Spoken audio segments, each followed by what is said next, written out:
Hello বন্ধুরা, আজকে দেখো খাবারের মেনু নিয়ে আমি হাজির হয়েছি।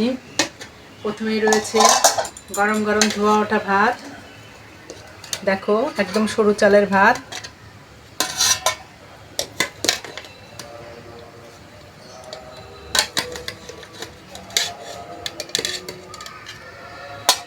এটা আমার মেয়ের জন্যে, এই জন্য অল্প করে বাড়লাম।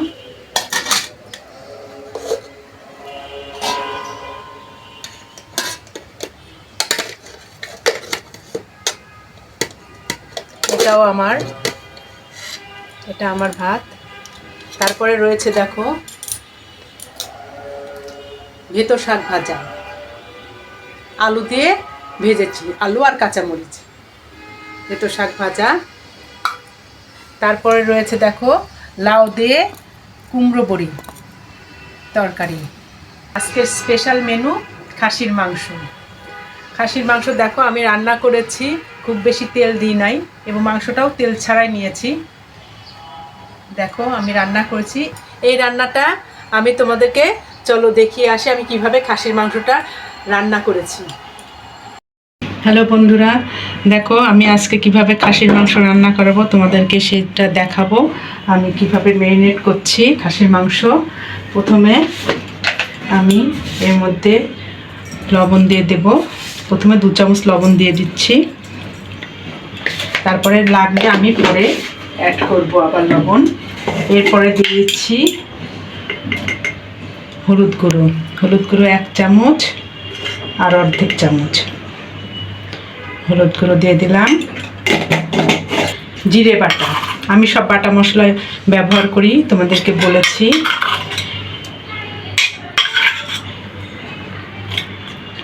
এরপরে দিয়ে দেব আদা বাটা।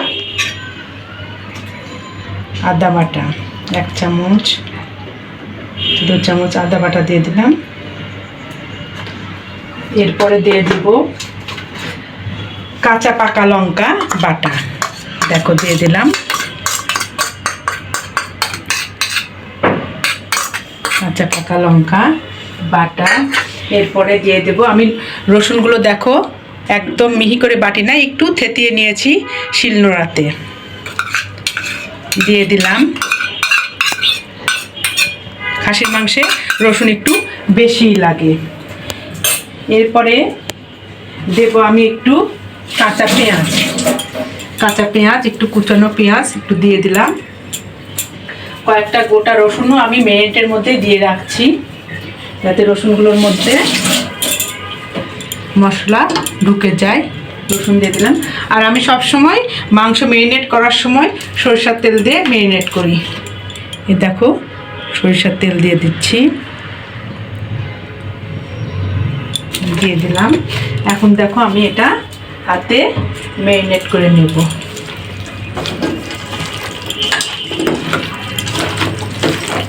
ভালোভাবে এটাকে মাখিয়ে নিচ্ছি। অনেকের যদি হাতে সমস্যা থাকে লঙ্কা, সেক্ষেত্রে তোমরা চামচ ব্যবহার করতে পারো। দেখো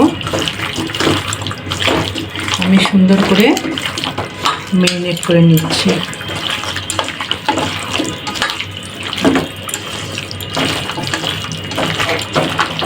এবং সুন্দরভাবে করবে যাতে প্রত্যেকটা মাংসের গায়ে মশলা ভালোভাবে বসে। দেখো সুন্দরভাবে প্রত্যেকটা মাংসের গায়ে মশলা বসেছে। আমি দেখো সুন্দর করে ম্যারিনেট করে রাখলাম। এটা 10 মিনিটের মতো আমি এখন রেখে দেব। দেখো বন্ধুরা, আমি এখন মাংসের জন্য আলু ভেজে নিচ্ছি। কড়াইতে তেল দেওয়াই ছিল, আমি আলুগুলো ছেড়ে দিচ্ছি।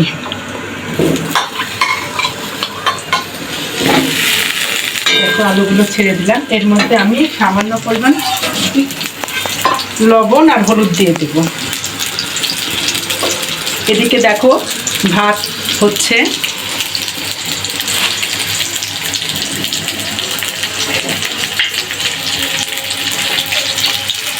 দেখো সামান্য পরিমাণ হলুদ গুঁড়ো দিলাম আর সামান্য লবণ দিয়ে দিচ্ছি।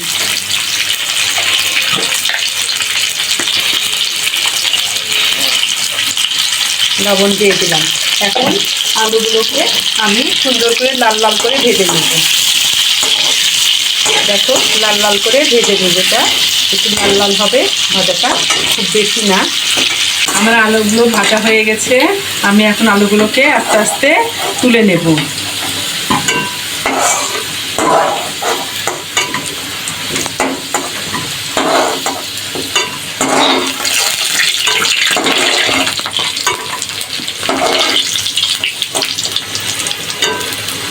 আমার এই যে আলুগুলো ভাজা হয়ে গেছে। দেখো বন্ধুরা, আমি আজকে খাসির মাংসটা প্রেসার কুকারে রান্না করব। আমার আজকে একটু সময় কম, এর জন্য আমি কড়াইতে দিলাম না। দেখো আমি আগে সাদা তেল দিয়ে নিলাম, এর মধ্যে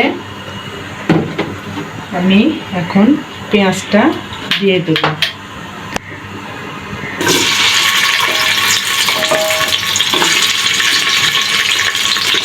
আমি একটু বড় বড় করে পেঁয়াজ কেটেছি, যেহেতু প্রেসারে করব, পেঁয়াজটা এমনি গলে যাবে।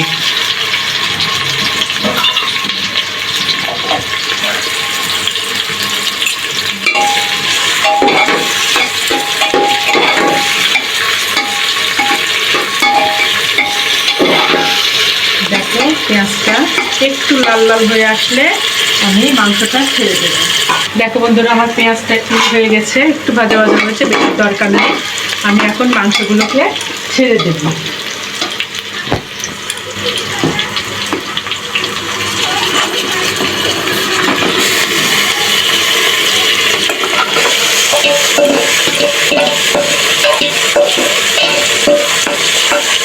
মাংসগুলো ছেড়ে দিলাম, ছেড়ে এর মধ্যে কষিয়ে নেব।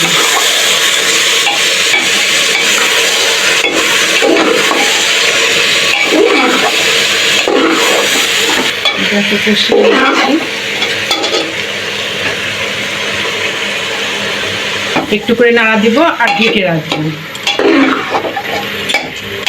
দেখো বন্ধুরা, আমি মাংসটা কষাচ্ছি, কষানো এখনো হয় নাই, কষবে মাংস, কারণ খাসির মাংসটা একটু সময় লাগে। এটা এখন একটু ঢেকে দেব। দেখো বন্ধুরা, আমার কষানো হয়ে গেছে মাংসটা, দেখো তেল উঠে এসছে। এখন আমি পরিমাণ মতো জল দিয়ে এটা দিতে পারবো। গরম জলটা দিয়ে আমি সিটি দেব।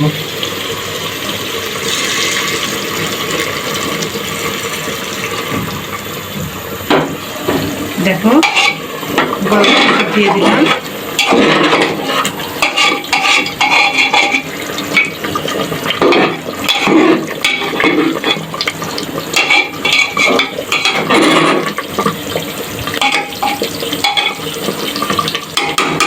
এখন দেখো আমি এটার মুখটা বন্ধ করে দেব।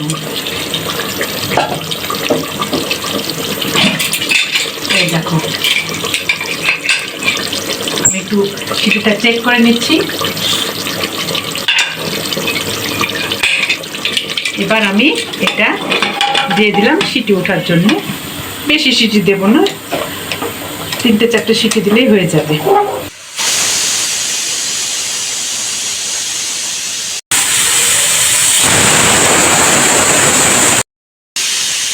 দেখো বন্ধুরা, সিটি দেওয়া শেষ, মাংসটা অলরেডি সিদ্ধ হয়ে গেছে। আমি এখন চুলাটা অফ করে দেবো। কিছুক্ষণ পর আমি ঢাকনাটা খুলে আলুগুলো দিয়ে আর একটু সেদ্ধ করে নেব। দেখো এই দেখো আমি এখন, দেখেছো সুন্দর সেদ্ধ হয়ে গেছে। আমি এখন এর মধ্যে আলুগুলো দিয়ে আর একটু সেদ্ধ করে তারপরে গরম মশলা দিয়ে নামিয়ে নেব।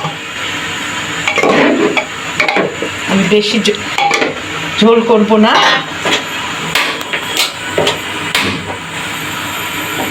দেখো আলুগুলো দিয়ে দিয়েছি। এখন নতুন আলু সেদ্ধ তাড়াতাড়ি হবে, 5-7 মিনিটে সিদ্ধ হয়ে যাবে। তারপরে আমি গরম মশলা আর কাঁচা লঙ্কা দিয়ে নামিয়ে নেব।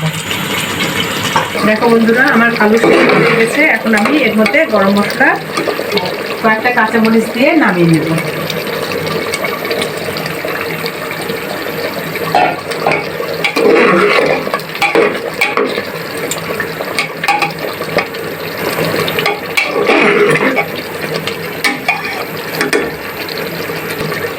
রেডি। আমি এখন চুলাটা নিভিয়ে দিলাম। এটাকে আমি এখন একটু ঢাকা দিয়ে রেখে দিব।